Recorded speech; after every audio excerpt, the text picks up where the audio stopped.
Bienvenue dans Contes éternels, où chaque histoire vous transporte au cœur de légendes anciennes, de récits intemporels et de mondes enchanteurs. Ouvrez le livre et laissez-vous emporter.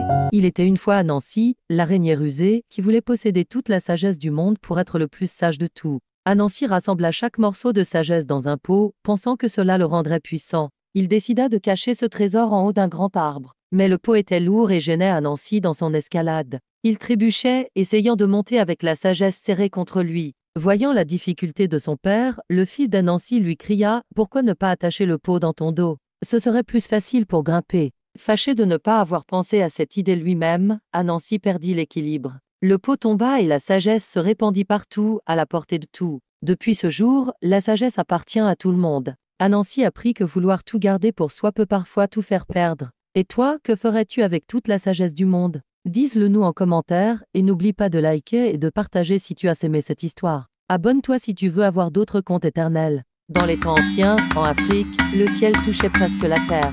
Les villageois levaient les mains et pouvaient en prendre des morceaux. Du ciel doux et nourrissant, aussi délicieux que le pain de manioc fraîchement cuit. Ce ciel bienveillant nourrissait tout le village. Chacun pouvait manger à sa faim, et les anciens racontaient des histoires autour du feu en remerciant le ciel pour ce cadeau. Mais bientôt, les habitudes changèrent. Certains villageois commencèrent à gaspiller, arrachant des nuages en riant, sans mesure ni respect. On laissait tomber des morceaux au sol, on les jetait. Et le ciel, témoin de ces abus, commença à s'assombrir. En voyant ces nuages dispersés et méprisés, le ciel décida de s'éloigner.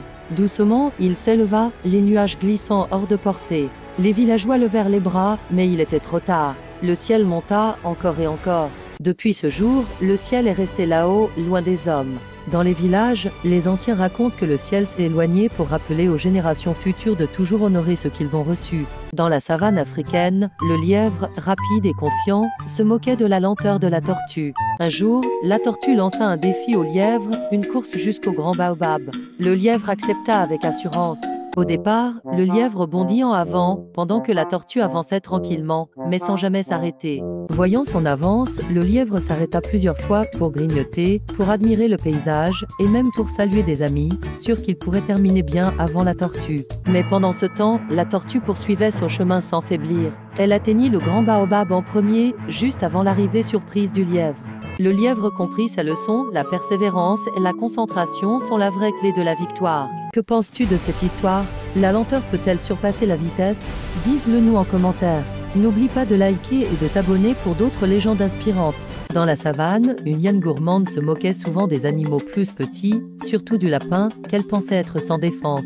Un jour, le lapin eut une idée. Il dit à la hyène, il y a un grand festin caché dans un trou, mais il faut être fin pour l'atteindre. La hyène, alléchée par la promesse de nourriture, se faufila dans le trou. Mais elle resta coincée. Le lapin, malin, referma l'entrée derrière elle.